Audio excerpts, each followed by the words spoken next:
जय हिंद दोस्तों। आज के इस सेशन में हम लोग यूपीएससी 2026 के महत्वपूर्ण प्रश्नों को करने वाले हैं और ये सभी सवाल आपके रेलवे के एग्जाम के लिए भी महत्वपूर्ण है, इसलिए इन क्लास को पूरा करिएगा। यहाँ पर पहला सवाल टाइम एंड वर्क का है। बहुत अच्छे से इसको समझेंगे हम लोग। इस टाइप के सवाल हम पिछले क्लासेस में करवा भी चुके हैं जब सेपरेटली एक चैप्टर पढ़ा रहे थे टाइम एंड वर्क वहाँ पर। ठीक है, आइए देखते हैं सवाल क्या है। कोई नया सवाल नहीं है, बस वही पुराने ही सवाल हैं। डेटा वगैरह बदल के दे देता है आपको। ए और बी एक काम को 24 दिनों में पूरा कर सकते हैं। बी और सी कंबाइंड वाला है, बी और सी 48 दिनों में तथा सी और ए 72 दिनों में कंप्लीट कर लेते हैं। तीनों साथ मिलकर काम करने में कितना समय लेंगे? तो यहाँ पर देखते हैं हम लोग कि भाई ए और बी दोनों मिलकर, ए और बी अगर दोनों मिलकर काम करेंगे, ठीक है, ए और बी दोनों मिलकर काम करेंगे तो काम 24 दिन में हो जाएगा। इसके बाद अगर बी और सी दोनों मिलकर काम करेंगे तो काम यहाँ पे 48 दिनों में हो जाएगा। फिर इसके बाद अगर सी और ए है ना, सी प्लस ए दोनों मिलकर काम करेंगे तो यहाँ पर काम आपका 72 दिनों में हो जाएगा। अब सबसे पहले यहाँ पे टोटल वर्क निकाला जाता है इन तीनों का एलसीएम लेकर। तो एलसीएम ले लीजिए 24, 48 और 72 का। तो सबसे पहले देखिए यहाँ पे 24 और 48 का एलसीएम तो 48 हो जाएगा। फिर 48 और 72 का एलसीएम कितना होगा? 72 का डबल 144 होता है। तो देखिए 144 48 से क्या कटता है? 48 तियाँ 144, ठीक है, कट जाता है। मतलब इन तीनों का एलसीएम कितना आ गया? 144 के बराबर। 144 यूनिट हमारा टोटल काम है। अब इफ़िशियंसी निकालनी है। 144/24 करेंगे कितना हो जाएगा? 6 बार में जाएगा, है ना। तो यहाँ पर आ गया आपका 6। 144/48 ये आ जाएगा 3। 144/72 ये आ जाएगा 2 के बराबर। अब हमें देखना है कि ए प्लस बी की इफिशियंसी 6 यूनिट, बी प्लस सी दोनों की इफिशियंसी मिलाकर 3 यूनिट, सी प्लस ए की इफिशियंसी यहाँ पर 2 यूनिट। हम एक काम करते हैं, तीनों को जोड़ देते हैं। ए प्लस बी प्लस सी और सी प्लस ए, अगर इन तीनों को जोड़ेंगे तो ए यहाँ एक बार है, यहाँ एक बार है, तो 2 बार आएगा। बी प्लस बी 2b हो जाएगा, सी प्लस सी 2c हो जाएगा। यानी कि तीनों चीज़ें ए बी सी 2 बार आएंगे। तो हम लोग यहाँ पे 2 कॉमन ले लेते हैं, तो अंदर क्या बचेगा? सिर्फ और सिर्फ ए प्लस बी और प्लस यहाँ पर सी हो जाएगा, है ना भाई। 2a plus 2b plus 2c होगा। 2 कॉमन ले लिए इज इक्वल टू तीनों का एचसीएफ कह रहे हैं, इफिशियंसी जोड़िए 6 3 9 2 11 हो जाएगा यहाँ पे। तो ये हो गया आपका 11। तीनों मिलकर, क्या पूछा गया है? तीनों साथ मिलकर काम करने में कितना समय लेंगे, ठीक है। तीनों की इफिशियंसी कितनी होगी यहाँ पर? ए प्लस बी और प्लस यहाँ पर सी, तीनों की एफिशिएंसी 11/2 हो जाएगा, है ना। तो 11/2 आ गया। अब हमें देखना है यहाँ पे कि साथ में मिलकर काम करेंगे तो कितना दिन यहाँ पर लग जाएगा। तो टोटल वर्क कितना है? 144 यूनिट। 144 यूनिट डिवाइड बाई एक दिन में कितना काम करना है तीनों मिलकर? 11/2। तो ये हो जाएगा 11/2 और डिवाइड बाई 2 करेंगे तो ये 2 आपका ऊपर चला जाएगा। बस ऊपर यहाँ पर कितना आ गया? 144 का डबल 288। तो 288/11 ये आपका करेक्ट आंसर होगा। और इसको अगर भाग नहीं दे सकते तो यूनिट डिजिट मिला लीजिए। कितना होगा यहाँ पे? नहीं, यूनिट डिजिट से काम चलेगा क्या? डिनोमिनेटर में तो आपका 11 होगा, फिक्स है। मतलब ये ऑप्शन नहीं होगा आंसर और ये वाला नहीं होगा। अब यूनिट डिजिट मिला लिए। ऊपर 8 है, यहाँ देखिए 1 × 5, 5 × 5 2 7, ऊपर 7 आएगा, ये ऑप्शन नहीं होगा। 6 × 6 2 8, ये ऑप्शन नंबर डी हो जाएगा, ठीक है। काटेंगे इसको तो यही चीज़ आएगा। ये वाला सवाल दोस्तों रेलवे के एग्जाम में भी बहुत ज़्यादा पूछा गया था, है ना। ग्रुप डी हो या आरआरबी जेई हो, सब में ये सवाल देखने को मिला था। यहाँ पर बोला जा रहा है कि वाई एम के व्यतक्रमानुपाती है और जब m बराबर 3 है तब y बराबर 12 होता है, तो y 6 होने पर m का मान कितना होगा? Inversely proportion, y is inversely proportional to the m। इसका मतलब क्या हुआ कि y जो है इन्वर्स प्रोपोर्शन कैसे लिखते हैं? 1/, किसके? m के, है ना। तो अब यहाँ पे देखिए, अगर हम ये प्रोपोर्शनल हटाएंगे तो एक कांस्टेंट लग जाएगा, ठीक है। तो यहाँ पर ये कुछ ऐसे बना हमारा, ये बन जाएगा y इज इक्वल टू एक प्रोपोर्शन लगा देंगे के, कांस्टेंट, प्रोपोर्शनलिटी कांस्टेंट कुछ भी लगा सकते हैं, डिवाइड बाई m। तो यहाँ पर m और y आपके वेरिएबल्स हैं। m को इधर ले आइए तो y × m हो जाएगा, है ना। तो y × m is equal to, करने का तरीका बता रहे हैं, बाकी उड़ाने के लिए तो उड़ा सकते हैं। अब इसमें देखिए यहाँ पर ये कांस्टेंट है तो हम इसमें y1 m1, y2 m2, y3 m3 कुछ भी लेंगे, सब की वैल्यू बराबर होगी, है ना। क्योंकि इन दोनों को मल्टीप्लाई हमें कांस्टेंट चाहिए, एक फिक्स वैल्यू चाहिए। तो हम लोग ऐसे कर सकते हैं, y1 × m1 is equal to y2 into M2 है ना, y2 इंटू M2 लिखना है, तो y2 इंटू यहाँ पर M2 हो जाएगा is equal to y3 into M3 तीसरे कंडीशन के लिए, चौथे कंडीशन के लिए y4 इंटू M4 ऐसे हो जाएगा और सब के सब बराबर भी होंगे। क्लियर है। अब यहीं से आप वैल्यू रख दीजिए। कह रहा कि m अगर 3 है तो y 12 होगा, m को अगर 3 रखेंगे तो y यहाँ पर कितना होना चाहिए, पहले कंडीशन में 12 होना चाहिए, बराबर। कह रहा कि y अगर 6 है, y अगर 6 है तो m कितना होगा, देखिए हमें दोनों को बराबर करना है, बराबर करना है ना, तो इधर कितना हो रहा है 12 3 टोटल 36।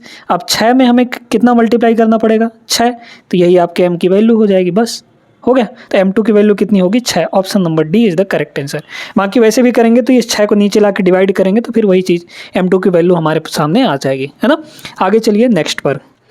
थर्ड क्वेश्चन सिंप्लीफिकेशन का है, एल्जेब्रिक फार्मूला के ऊपर बेस्ड ये सवाल होते हैं, सीधे सीधे इसमें आपका आंसर आ जाएगा इन दोनों को जोड़कर। क्यों, क्योंकि यहाँ पर देखिए अगर हम 2.23 को a मानेंगे तो ये हो जाएगा a का स्क्वायर, माइनस लगा है बीच में, 4.23 को अगर b मानेंगे तो ये हो जाएगा b का स्क्वायर, है ना। और a square minus B square होता कितना है, तो a प्लस बी होता है और इनटू यहाँ पर a माइनस बी होता है। ये फार्मूला पता होना चाहिए, अलजेब्रा का है। तो इसका मतलब अगर इस दोनों को तोड़ेंगे तो क्या बनेगा, एक बनेगा इन दोनों का प्लस और मल्टीप्लाई में एक बनेगा इन दोनों का माइनस, और नीचे हमारा माइनस दिया गया है, नीचे हमारा क्या दिया गया है, a माइनस बी आपको दिया गया है, तो a माइनस बी माइनस ये कट जाएगा, खत्म, a प्लस बी बचेगा। ये आपको सीधे सीधे विजुअलाइज करके आंसर निकाल देता है ना। तो दोनों को जोड़ेंगे, 2.23 को और 4.23 को जोड़ेंगे तो हमें मिल जाएगा यहाँ पे, क्योंकि हमें सिर्फ a प्लस बी चाहिए, है ना। तो 6.46 is the correct answer, option number A होगा। 1 सेकंड का सवाल था ये, ज़्यादा टाइम नहीं लगता। सवाल नंबर 4 देखिएगा, डिविजिबिलिटी रूल पर आधारित है। इस टाइप के सवालों को करने के कई सारे तरीके हैं, लेकिन आप चेक करिए डिविजिबिलिटी रूल, है ना। यहाँ पर है 18, ठीक, यहाँ पर है 30, यहाँ पर है 45। अब सबसे पहले यहाँ पर देखिए 30 के बारे में। 30 के बारे में अगर बोला जाए तो 3 इंटू 10 है ना, और 10 से वही संख्या कट सकती है, 10 से वही संख्या कट सकती है जिसके लास्ट में 0 होगा। ठीक है, क्लियर हो गई बात। बाकी और कोई संख्या 10 से कटवे नहीं करेगा, ठीक है। तो इसका मतलब अगर 30 से उसको कटना है तो 10 से कटना जरूरी है, और 10 से ये वाला नहीं कटेगा, ये ऑप्शन खारिज हो गया, ये वाला ऑप्शन भी, क्योंकि इसके लास्ट में 0 नहीं है। तो 2 ऑप्शन हमारे एलिमिनेट हो चुके हैं, पहला ऑप्शन और डी ऑप्शन, ठीक है। बचे हैं इसमें 0 और इसमें 0। अब इन दोनों में से कौन सा हमारा करेक्ट आंसर होगा। बोला जा रहा है 4 अंकों की बड़ी से बड़ी संख्या। अब देखिए, तो 30 से अगर चेक करेंगे तो हमें यहाँ पर दिखना चाहिए कि 30 का मतलब 10 और 3 दोनों से कटना चाहिए। 10 से तो ये दोनों कट रहे हैं, इसका मतलब अब 3 से चेक करिए। 3 से कटने का मतलब है कि यहाँ पर तीनों का अंकों का योग 3 से कटना चाहिए। अगर तीनों को जोड़ेंगे तो कितना है, 3 3 9 3 27, 27 आपका 3 से कट जाता है, मतलब ये ऑप्शन हो सकता है। 9 9 18, 18 भी 3 से कट जाता है, ये ऑप्शन भी हो सकता है। अब ऐसे ही इसको देखिए, यहाँ पर 18, 18 से कौन सी संख्या कटेगी, जो संख्या 9 और 2 दोनों से कटेगी। तो ये 9 से कट रही है, 9 का रूल यही, अंकों का योग 9 से कटना चाहिए। 2 का रूल, लास्ट में इवन नंबर होना चाहिए, 0 यहाँ है 0 यहाँ, तो ये संख्या भी 18 से कट रही है। अच्छा, 45 से कटने का मतलब है कि 9 और 5 से कटना चाहिए। तो 5 से कटने का रूल क्या कहता है, लास्ट में या तो 0 या फिर 5 होना चाहिए, तो इनमें भी 0 है। मतलब ये दोनों संख्याएं हैं जो 18, 30 और 45 तीनों से कट रही हैं, है ना। तो अब लेकिन हमें पूछा क्या है, हमें पूछा है यहाँ पर बड़ी से बड़ी संख्या। भाई दोनों कट रही हैं, लेकिन इनमें बड़ी कौन है, हमें बड़ी चाहिए। तो बड़ी ये वाली है 9990, ये 9000 सिर्फ 900 है, तो ये वाला ऑप्शन नहीं होगा आपका, सी ऑप्शन यहाँ पर करेक्ट आंसर हो जाएगा। तो हमें बड़ा संख्या चाहिए था। डिविजिबिलिटी रूल पता है तो इन सवालों को आप सिर्फ देख के इनका आंसर बताया जा सकता है, ठीक है ना। आगे चलिए, बढ़िया सवाल है, देखेगा। आप चाहें तो इसको वीडियो रोक कर एक बार लगा भी सकते हैं, और फार्मूले से आराम से लग जाएगा। अगर आपको कुछ नहीं पता है ट्रिक वगैरह तो फार्मूला यूज़ कर लीजिए। बाकी ट्रिक अभी यहाँ पर बता रहे हैं हम लोग। यहाँ पर 45,000 रुपये के मूलधन पर 5% प्रतिवर्ष साधारण ब्याज की दर से 4 वर्षों के बाद कुल राशि कितनी होगी, ठीक है। ये जो रेट दिया गया है इसको फ्रैक्शन में बदल लीजिए। तो 5% का मतलब क्या होता है, 1/20, है ना भाई। 5/100 करेंगे तो 1/20 आएगा। मतलब 20 रुपया मूलधन पर ये आपका क्या होगा, ये आपका हो जाएगा प्रिंसिपल। इस 20 रुपये पर 1 रुपया ब्याज मिलेगा 1 साल में। हमें 4 साल में बोला है, तो भाई 1 साल में जब 1 रुपया मिल रहा है तो 4 साल में ब्याज कितना बन जाएगा, यहाँ पर बताइए, 4 रुपये बन जाएगा, है ना। तो टोटल राशि हमें पूछा गया है, टोटल राशि, है ना, टोटल राशि। तो बताइए 20 रुपया मूलधन टोटल ब्याज बना 4 साल का 4 रुपया, यानी कितना हो जाएगा यहाँ पर 24 रुपया हो जाएगा। ठीक है, तो 24 यूनिट की वैल्यू हमें यहाँ पर चाहिए। 24 से कटने वाला कौन सा नंबर है? 8 और 3 दोनों से कटना चाहिए। ये आपका 3 से नहीं कटेगा, तो पहला ऑप्शन आपका नहीं होगा। एक बार कर लेते हैं, बाकी 3 से तो कट रहे हैं सभी, है ना, तो हमें करना ही ठीक रहेगा। क्योंकि देखिए ये जो वैल्यू है ये मूलधन है, और मूलधन है कितना हमारा यहाँ पर 20 ही है ना। तो 20 की वैल्यू कितनी हो गई? 45,000। तो ये जो 45,000 है ये किसकी वैल्यू है? 20 यूनिट की वैल्यू है। हमें चाहिए किसकी वैल्यू? क्योंकि ये है हमारा मिश्र धन, यही तो पूछा था, तो हमें 24 से मल्टीप्लाई कर देना है। इसको काट पीट लीजिए, आपका आंसर आ जाएगा 0 से आपका 0 कटेगा, और यहाँ पर ये हो जाएगा आपका 12।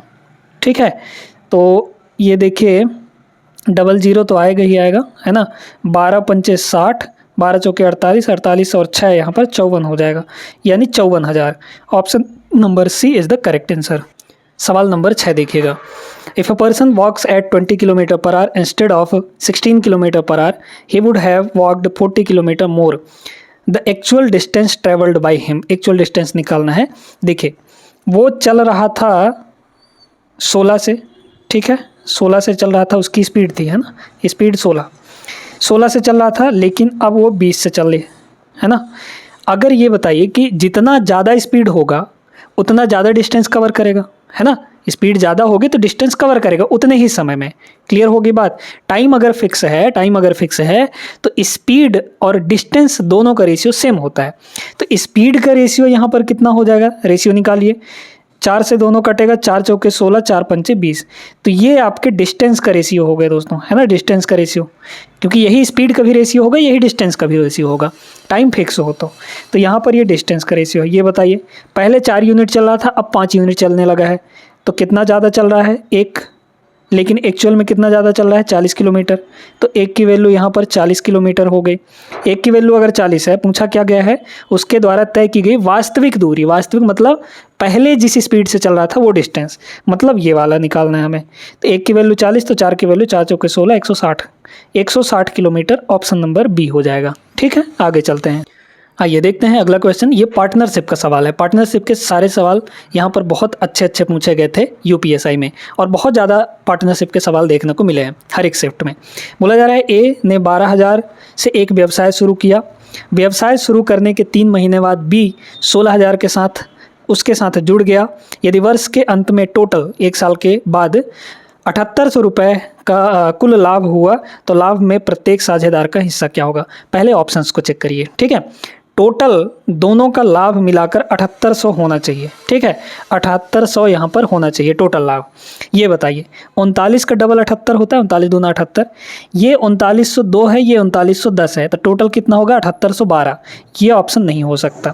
यहाँ 3900, यहाँ 3900, ये 7800 है, तो ये ऑप्शन हो सकता है, अभी पेंडिंग में रखिए। यहाँ 3900 है, यहाँ 3910 है, तो दोनों मिलाकर 7810 हो गया। लेकिन हमें चाहिए कितना टोटल? 7800 ही, तो ये ऑप्शन भी नहीं होगा। यहाँ 10 है, यहाँ 20 है, तो टोटल हो जाएगा 7830। ये वाला ऑप्शन भी नहीं होगा। एक ही ऑप्शन बचा है यहाँ पर, बी ऑप्शन करेक्ट हो जाएगा। ऑप्शन से भी लग गया। लेकिन अगर कहीं ऑप्शंस में जोड़ सही दिया हो तो क्या करेंगे हम लोग यहाँ पे?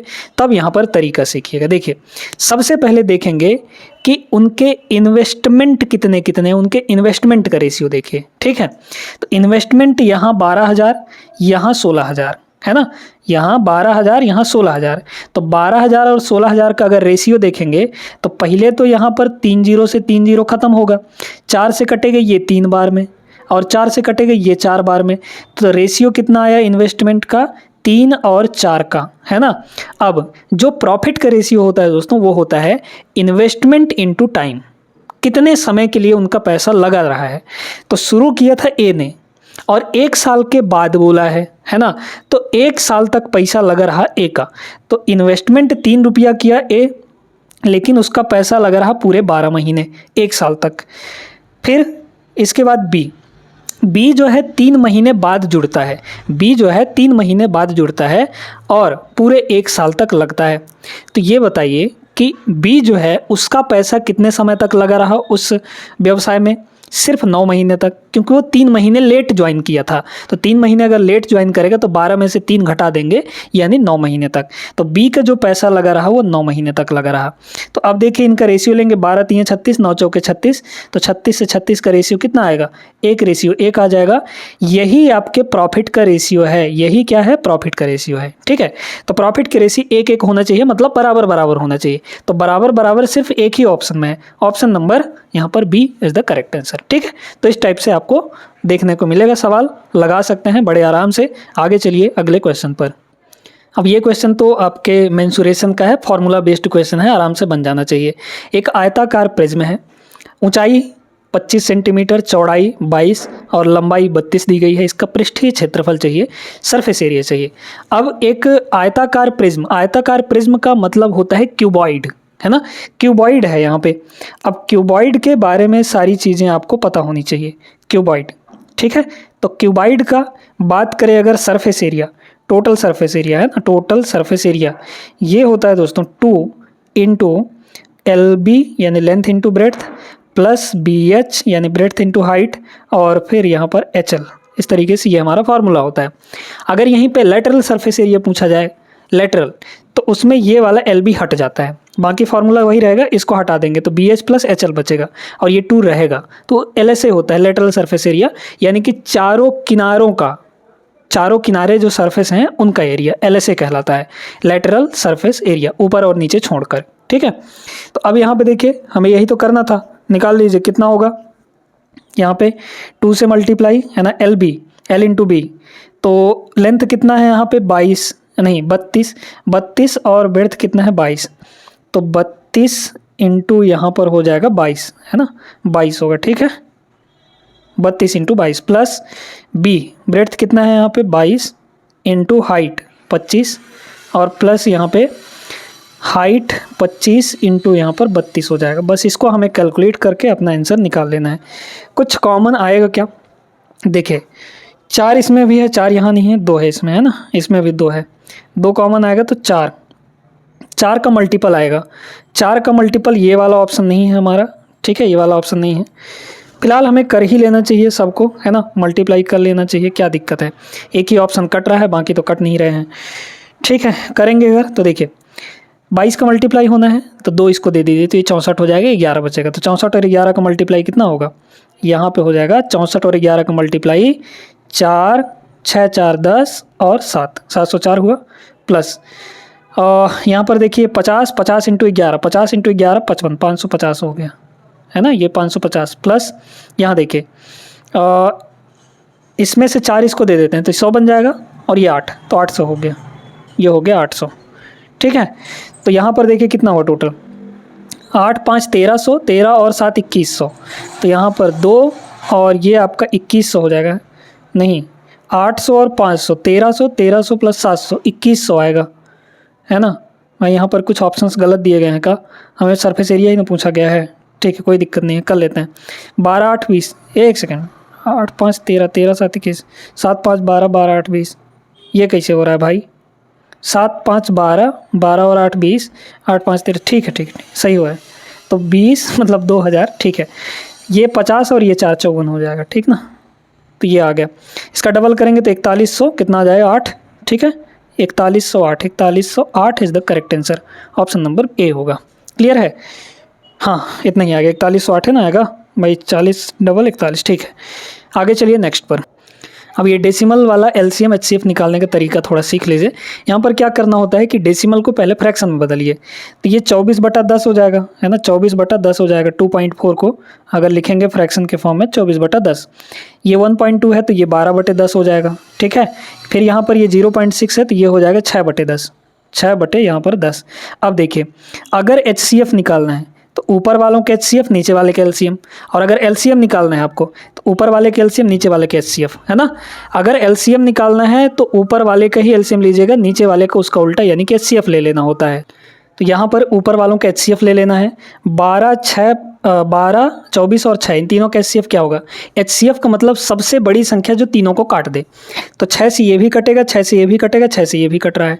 तो ऊपर का HCF कितना आया? 6 आया। नीचे 10, 10, 10 है, तो LCM यहाँ पर कितना आ जाएगा? 10 के बराबर। नीचे का LCM ले लेना है, ठीक है, उल्टा काम। तो 6/10 ये हमारा HCF आ जाएगा और होगा कितना? ये 0.6 के बराबर। क्लियर हो गया? Option number D is the right answer. सवाल नंबर 10 देखते हैं। पाइप एंड सिस्टम का है, मतलब नल और टंकी वाला सवाल। 3 नल ABC हैं, एक ओवरहेड टैंक को क्रमशः 60, 70 और 50 घंटे में भर सकते हैं। तीनों नल 10 घंटे के लिए खोले जाते हैं और फिर B और C को बंद कर दिया जाता है। शेष टैंक को भरने में A को कितना समय लगेगा? बहुत बढ़िया सवाल है, ध्यान से समझते हैं, है ना। देखिए 3 टैंक यहाँ पर काम कर रहे हैं, A, B और C भरने का काम कर रहे हैं ना, A, B और C। A 70 घंटे लगाता है, 60 घंटे लगाता है ना। B 70 घंटे लगाता है और C 50 घंटे लगाता है। अगर अलग अलग भरेंगे तो, है ना, उस टैंक को भरने में इतना टाइम लगेगा। अब इनका ले लेते हैं LCM लेंगे तो हमें टोटल कैपेसिटी मिल जाएगी। सब में 0, 0 है तो 0 तो आएगा LCM में। अब देखिए 6, 7 और 5, इन तीनों में कुछ कॉमन नहीं है तो इनका मल्टीप्लाई ही LCM बनेगा, है ना। कितना हो जाएगा बताइए? 6 और 7 का LCM कितना होगा यहाँ पे? 6 और 7, 6 और 7 यहाँ पर कितना हो जाएगा? 6 7 42, 42 और 5 210 हो जाएगा, है ना। तो ये आ गया हमारे पास यहाँ पे 210, है ना। तो ये 2, 1 और 0 मतलब 2100 लीटर, ठीक है। तो 2100 लीटर टोटल कैपेसिटी है। अब यहाँ पर एफिशिएंसी निकालिए। 2100/60 अगर हम लोग करेंगे तो कितना आएगा? 335, है ना, 35 आ जाएगा, ठीक है भाई। 2100/60 करेंगे, 0, 0 कटेगा और 210 को 6 से काट देंगे। 210 को 6 से काट देंगे तो 6 3 18, 6 5 30 आ जाएगा, ठीक है। 35 आ गया। फिर इसके बाद 2100 को इससे काटिए, कितना होगा? 2100 / 70 यानी कि 30 आएगा, ठीक ना। इससे काटिए 5, 42 आ जाएगा, है ना, ये आ गया। तो अब यहाँ पर हमें एफिशिएंसी मिल गया। 1 घंटे में कौन कितना काम करेगा, कौन कितना लीटर भरेगा, वो हमें मिल चुका है। अब बोला गया तीनों नल 10 घंटे के लिए खोले जाते हैं। बताइए 1 घंटे में तीनों मिलकर कितना काम करेंगे? तीनों को जोड़ेंगे हम लोग, 5 2 7, 3 3 6 4 10, 107 लीटर, 107 यूनिट 1 घंटे में। तो टोटल 10 घंटा के लिए खोला जा रहा है, यानी कि कितना? इतना लीटर भरा जाएगा पानी, है ना, इतना लीटर पानी भरा जाएगा। फिर B और C को बंद कर दिया जाता है। ये बताइए कि टोटल भरना था 2100 लीटर, इसमें से भरा चुका है हमारा 1070 लीटर। बचा कितना यहाँ पे? 30 और ये हो जाएगा 20, तो 20 में से 10 गया तो 10, 1030 लीटर और बचेगा, है ना, 1030 लीटर और बचेगा। अब ये जो इतना बचा हुआ है इसको कौन भरेगा? इसको भरेगा A, क्योंकि टैंक को भरने में A को कितना समय लगेगा? शेष टैंक को। तो शेष भरना कितना है? 1030 और 1 घंटे में A भर कितना रहा है? 35, तो डिवाइड बाई यहाँ पर 35 हो जाएगा। बस यही काम आपको करना है, बाकी 5 से काटना चाहिए, 5 से काट लीजिए 7 बार में, 5 दूना 10 और 5 छक्के 30, 206/7 आएगा। 200 यहाँ पर 6, 206 डिवाइड बाई 7 हो जाएगा। तो यहाँ पे हो गया 7 दूना 14 मतलब 2, तो 29 के समथिंग जाएगा, क्योंकि ये 210 के आसपास ही है ना। तो 210 अगर होता तो 30 चला जाता 30 बार में, इसका मतलब थोड़ा सा कम आएगा, ठीक ना। तो थोड़ा सा कम क्या है? 30 से, ये वाला option number C is the correct answer, ठीक है। अप्रॉक्सीमेशन लगाइए, थोड़ा दिमाग का उपयोग कीजिए। क्लियर हो गया? अच्छे से आगे चलते हैं। सवाल नंबर 11 देखते हैं। 2 उम्मीदवारों P और Q को एक चुनाव में क्रमशः वोट इतना % और इतना % मिला। यदि कुल वोटों की संख्या इतनी थी तो Q को P से कितने वोट अधिक मिले हैं?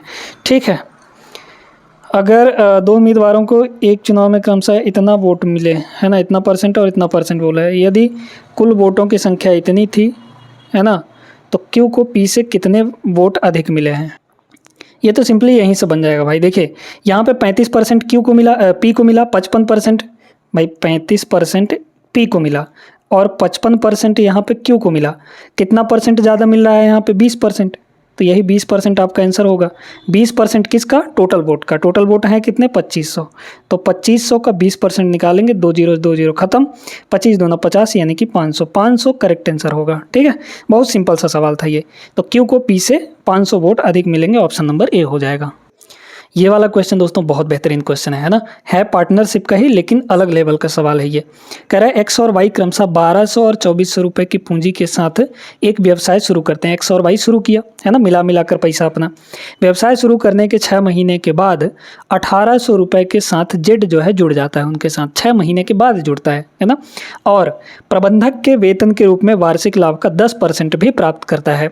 जितना भी टोटल प्रॉफिट हुआ उसका 10% उसको मैनेजमेंट का वेतन भी मिल जाता है, जेड को, मैनेजर की सैलरी, क्योंकि जेड जो आया था वो मैनेजर बन के आया था और इतना 100 रुपया लेके आया भी था और साथ में मैनेजर भी बन गया। तो जो भी टोटल प्रॉफिट होगा उसका 10% तो पहले वो वेतन में ले जाएगा, है ना, ध्यान दीजिएगा। अब सबसे पहले देखिए, कह रहा कि वर्ष का टोटल लाभ यहाँ पर 7200 रुपये है, तो जेड को प्राप्त अंतिम राशि कितनी होगी? 10% सैलरी प्लस जो प्रॉफिट मिला होगा उसका हिस्सा, ठीक है, दोनों मिलाकर हमें बताना है।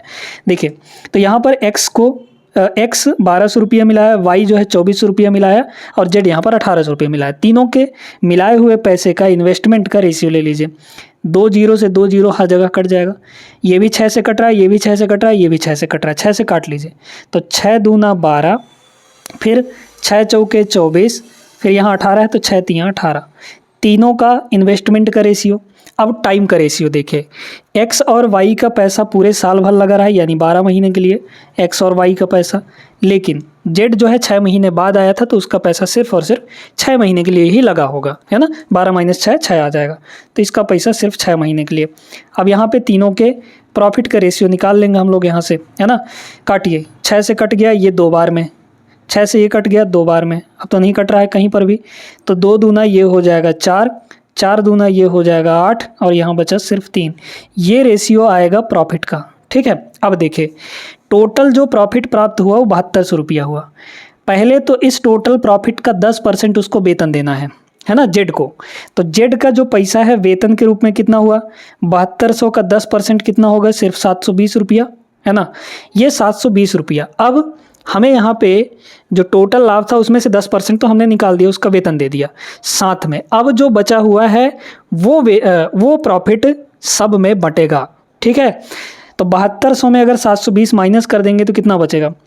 7200 में अगर 700 घटाएंगे तो 6500, 20 और घटा देंगे तो 6480। 6480 रुपया अब प्रॉफिट बचा है वेतन देने के बाद जेड को। तो अब इस प्रॉफिट में भी जेड का हिस्सा बनेगा, कितना बनेगा?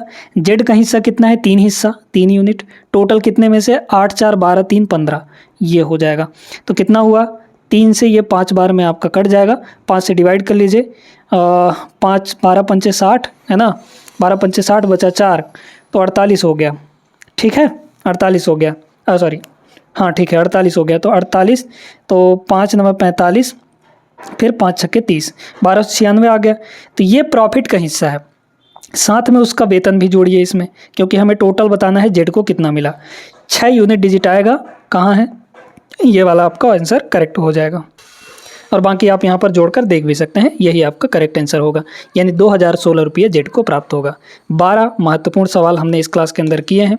ये सेशन अगर पसंद आया हो तो लाइक कर दीजिए वीडियो को, और डिस्क्रिप्शन में आपको लिंक दे देंगे, जितने भी क्लासेस यहाँ पे यूपीएसआई 2026 के जो प्रश्न पूछे गए हैं उनसे रिलेटेड हम अगर करवाएंगे तो वो सारे के सारे वीडियोज़ आपके उस प्लेलिस्ट में मिल जाएंगे।